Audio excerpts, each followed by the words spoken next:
I know Travis Hartman, our buddy, that's going to help us break down the Jake Paul fight. I think he's ready to go. Let me see if we got him here on the Zoom. Because, there he is. Looking good. Travis Hartman. What's up, brother? What's going on, man? How we doing? There it is. There we go. He is. He's ready. I like the Christmas shirt. Little Santa on the beach. You're feeling good. You're hanging out with Anthony Joshua after the fight. Right. How we doing, man?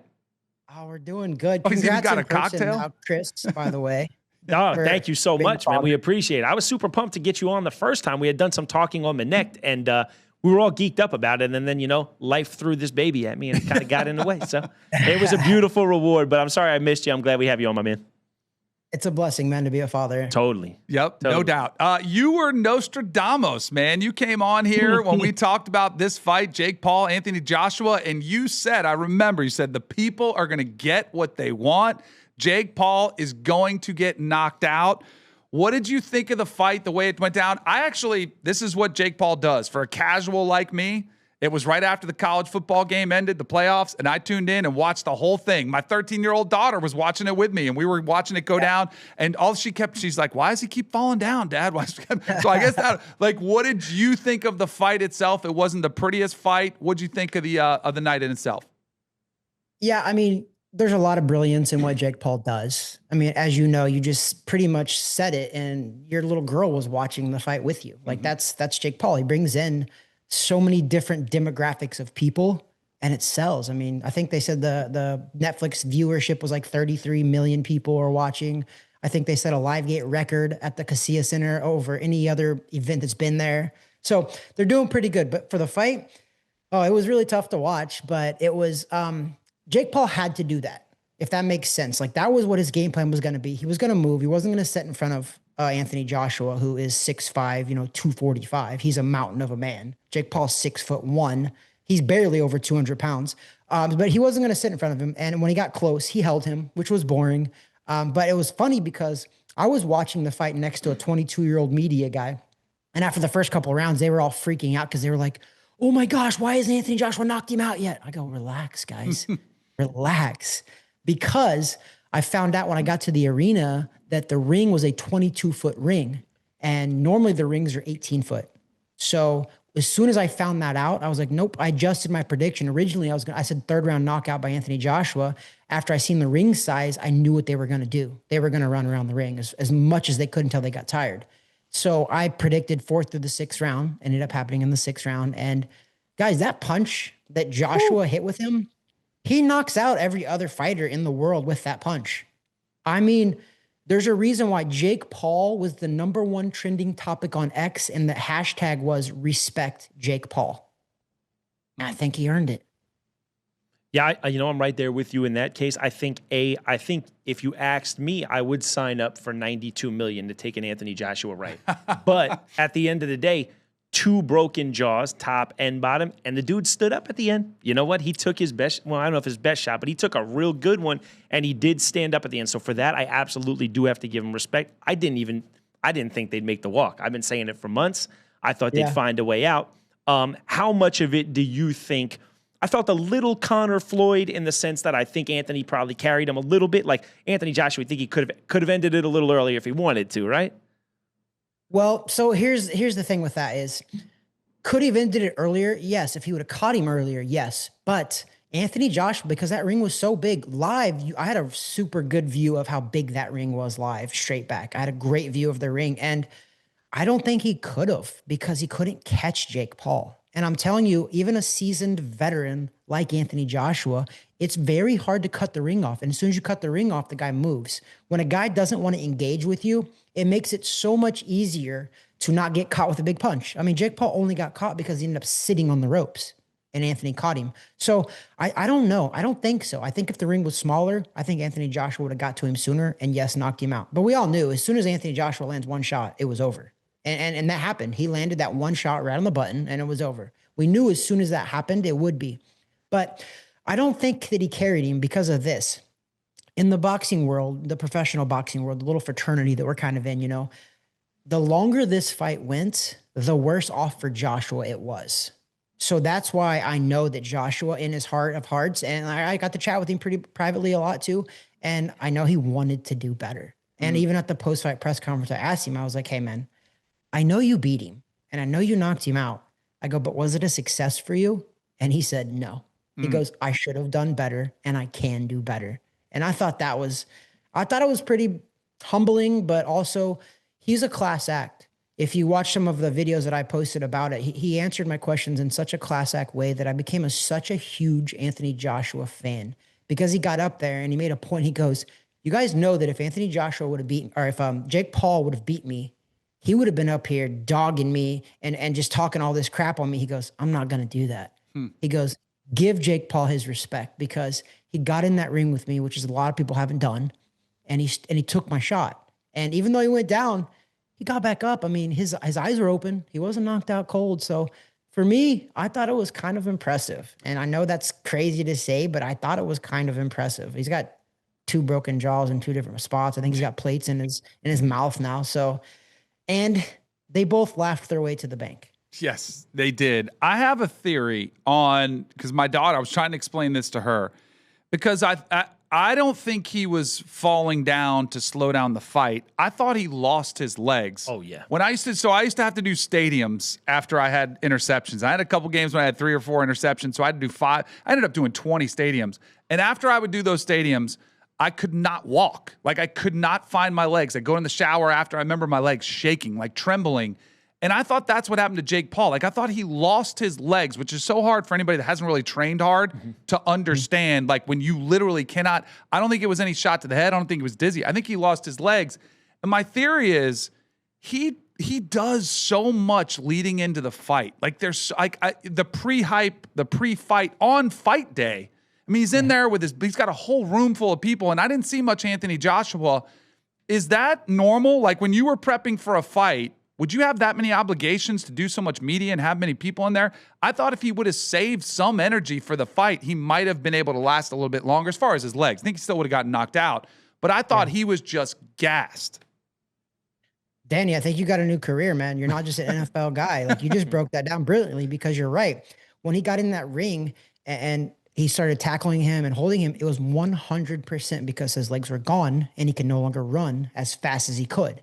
And that's the guys next to me, they were journalists and they were media guys, but they never fought before. So when they're watching, I was like, what's going on? I go, he's about to get knocked out. Watch. As many times as he was holding and then falling down and then tackling Anthony Joshua.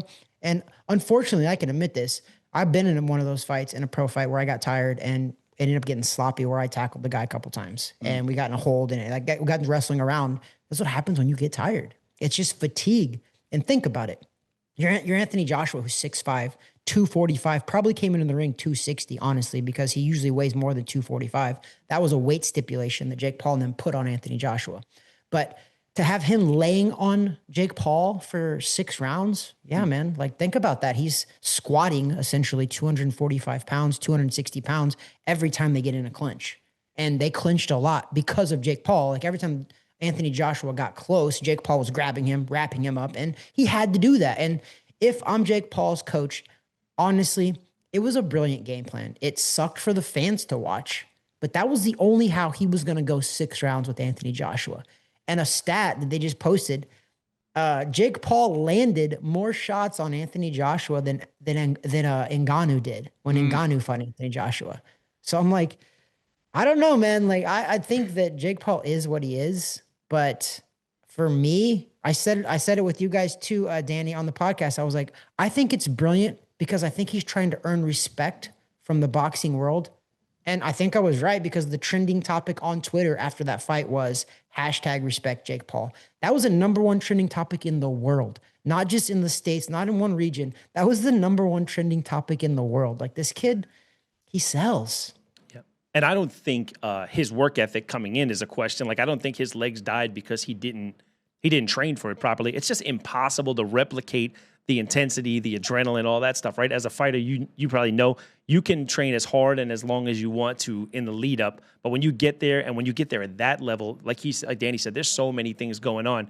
At some point, you're just going to dump, and that's it, right? Now, let me ask you this. I know in UFC, it's become a thing where they build a guy up and a guy loses a fight, and he still maintains his marketability and his ability to kind of get back to the top. I know for a long time with boxing, when a guy loses that 0, it ends up really being a detriment to them, and it kind of stifles where they're at.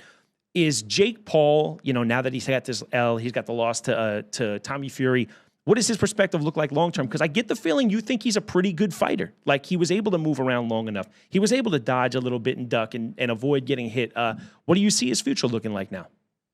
So I need to correct it, though, because I don't think he is still a true professional boxer like I was. Okay. In the regard of, I fought, all of my fights were against very high-level guys. But I do think he's capable.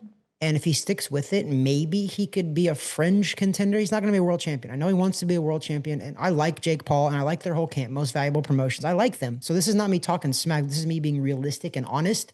I don't think he will ever become a world champion. And I'm not a dream killer. So if he believes in that, I hope that he goes for it still. But you got to give the guy some credit for the self-belief that he has in himself, because it's so delusional that it's kind of brilliant at the same time. I mean, guys, 3-4 years ago, if you would have told me that Anthony Joshua was going to fight Jake Paul, I would have said, you guys are crazy. Like, there's no chance that happens. Or Jake Paul's going to fight Mike Tyson in an actual sanctioned fight, I'd have been like, you guys are absolutely crazy. So there's just some brilliance in what this kid's doing, and we're talking about it, and rightfully so. Like, he's putting on a show. But to your question, though, where does he go from here? I think talent-wise and hard work, I think you touched on it. He does. He works hard. I mean, this kid legit works hard, and that's what I respect about what he does. I've said it on many podcasts, and I say it again. He's a hard worker. He goes through the process in training camp. He had legit pro heavyweights coming in and beating the crap out of him for sparring for this fight.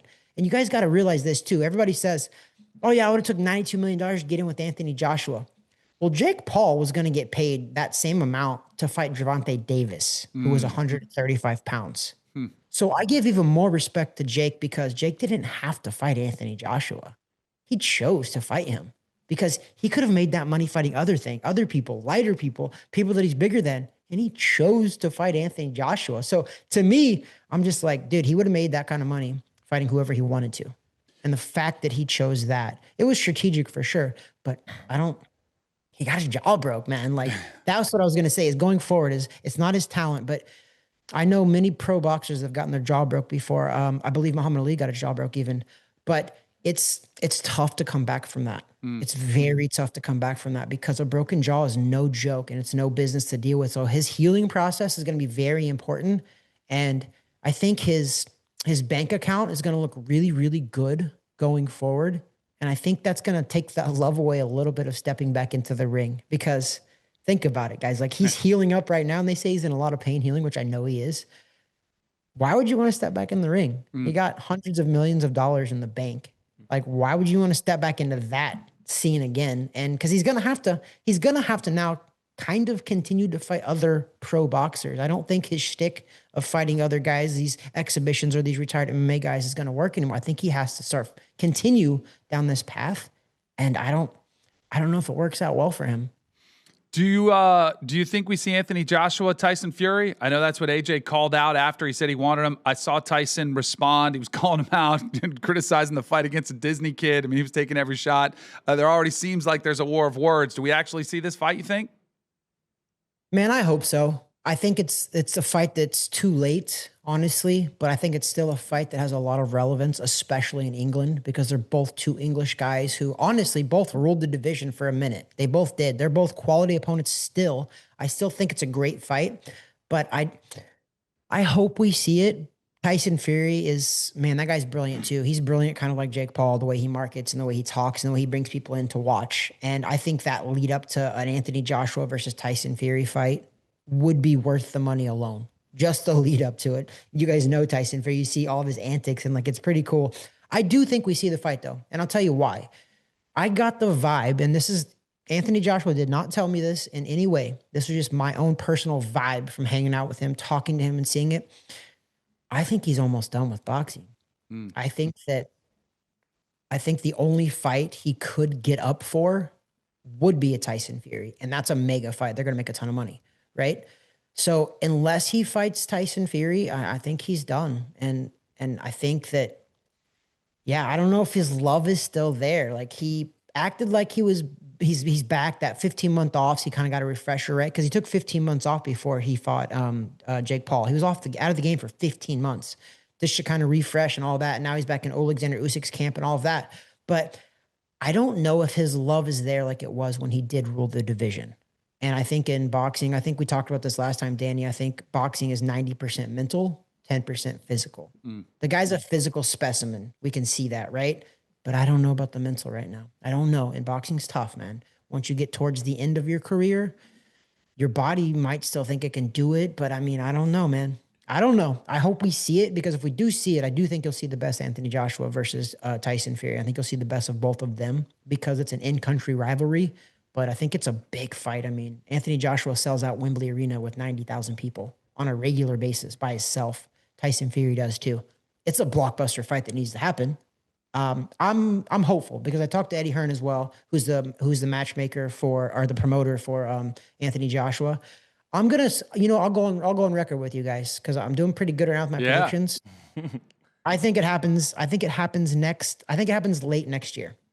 I think later in 2026. Usually blockbusters fights happen in May and September. I think it's going to be in that time frame. That's my guess. And I hope I'm right. So I can come back on the show and tell you guys, like, look, I got this right on accident. All right. So you talked about Joshua maybe not being all in on fighting anymore, but we do know with athletes, their earning potential and the windows aren't, they don't go on forever.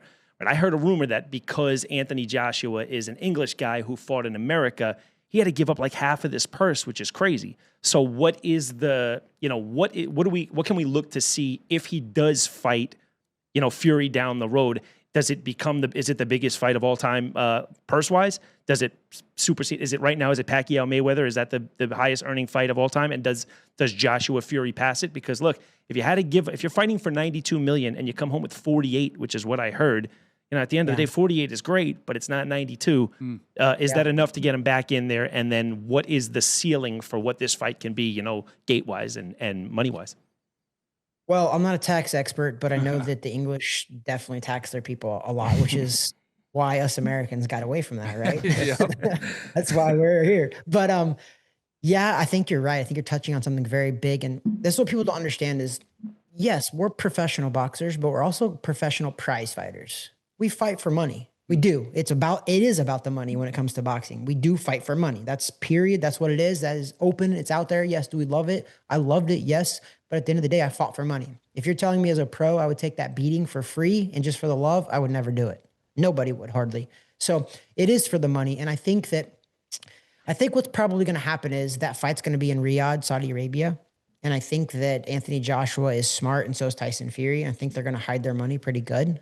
I think if they get paid over there, they'll probably keep that money over there because that Turkish Al Sheikh is a very smart guy. He just got named Promoter of the Year by Ring Magazine, I believe, which is good. He's helping boxing. He really is. But yeah, I think that I don't know if they do the numbers that Floyd Mayweather and Manny Pacquiao did, because this was back in the day when pay-per-view was a thing, right? I think they did 4.2 million pay-per-view buys, and usually 1 million pay-per-view buys. Pay-per-view buys is amazing. They did 4.2 million at like $100 a pop. They like set a record for the all-time live gate at like 20 something million MGM Grand. So I think it's going to be very hard to top that because I believe Floyd made 220 million, Pacquiao made 100 and something million. So I think that's tough to top. However, you're talking about Saudi Arabia. I think that Riyadh, Saudi Arabia is printing money. So I think both these guys, you're going to see equally 100 million at least each.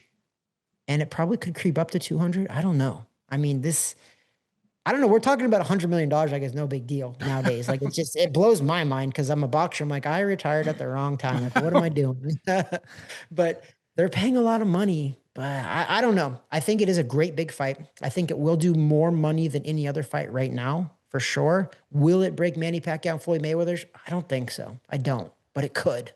Last one for me, and we'll get you out of here. Bud Crawford retiring. What'd you make of that? I'm not sure because me and him are good friends, and he's going to come back on my podcast, Weighing In with Travis Hartman, and we're going to chat about it.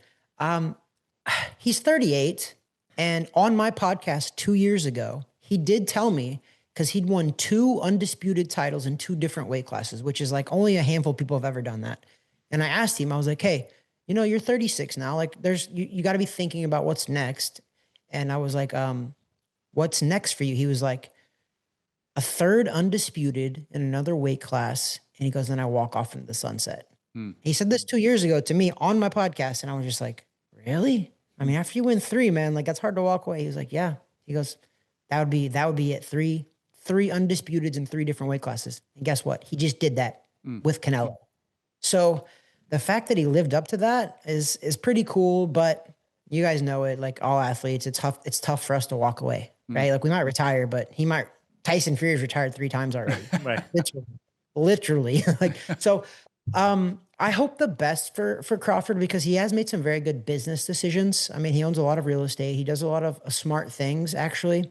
So I hope for his own sake that he does stay, but guys, I'm not going to judge him if they offer him $50 million or 70 or 80 or $90 million to come back and fight because he can command that because he's 42-0. He's did something that nobody's done. In the 4-belt era, nobody has done what he did. 3 different undisputed titles in 3 different weight classes. It's unheard of.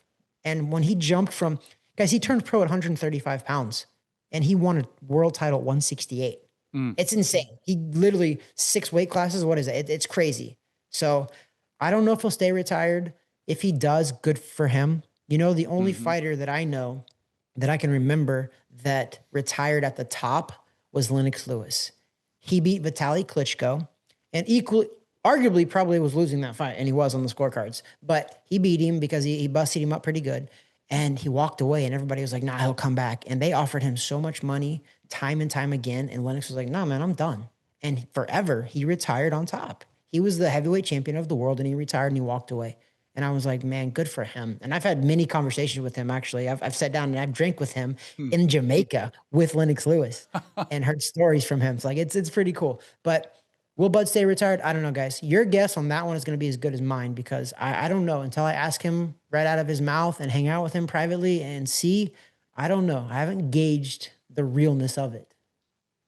Awesome. Yeah, it's almost always that the game retires you. If you're able to go out on your own terms, like an Elway or something like that, man, there's nothing like it. Is there a fight in your head that could potentially draw him out? Is there somebody that you have in your head that you think could get him out? If anybody can do it, who is it? Well, I mean, the only big money fight would be a rematch with Canelo because even though he beat Canelo's the cash cow of boxing. He's still the cash cow. He still demands all of the money. He still demands all of the media attention. He's got that big Mexican following. And I like Canelo, and I do like him. So I think a rematch with him would be the only thing. But there is a guy named John Boots Ennis Eddie Hearn, who promotes Anthony Joshua. He promotes John Boots Ennis, and he's like 154. I don't think Crawford should do that. But, I mean, he could come out for that, but I don't know if anybody's going to pay a lot of money because nobody's heard of John Boots Ennis, commercially at least. So I don't think he does for that. Only one he would come back for, in my opinion, would be the Canelo fight. And honestly, I don't want to see that, to be honest. I don't. I like Canelo, I like Crawford. It was over. I think that the same result happens again. I think Canelo needs to just move on as well and fight somebody else, maybe even rematch one of his other losses. But I think that would be the only fight he could do, honestly, that would actually bring in that kind of money. And which I think is not going to happen. So I think he stays retired because I don't think there's any blockbuster fight that makes sense money-wise, at least not next year. Maybe somebody emerges. Maybe Jerome Boots Ennis comes back and just like gets into that commercial appeal with the average population and really just goes nuts. Then I think you could see Crawford maybe want to come back because, I mean, like everybody, you want to be the best, right? And Chris, you touched on something brilliant, though, earlier that I wanted to respond to, and I didn't. You were talking about a UFC when they lose once, they're not done, And in boxing, that's something Floyd Mayweather ruined, I think. He was great for boxing, and he also was crappy for boxing because he retired undefeated. And he made everybody believe that if you lose once, you're done, you're terrible.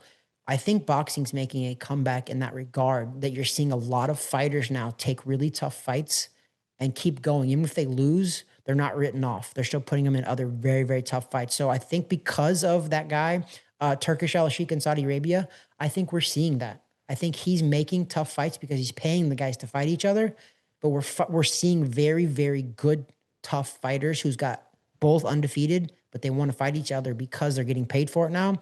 And we know one loss doesn't ruin you. So I think it's catching up to the UFC in that regard, in my opinion. Awesome stuff. Travis, you're the best. Always great insight. I have an idea, too, that just kind of popped in my head because I was thinking VT Sports, you're a big part of it. You're a boxing expert. We're exploding. The Fury-Joshua fight, probably about a year.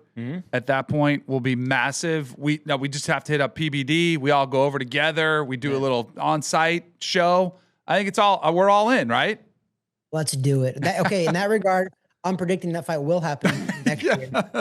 And we're all going. Yes, I love that. Awesome stuff, man. Give him a follow at Real Travis Hartman. Have a great Christmas, man. Enjoy it. Have a happy New Year. Thanks again for the time.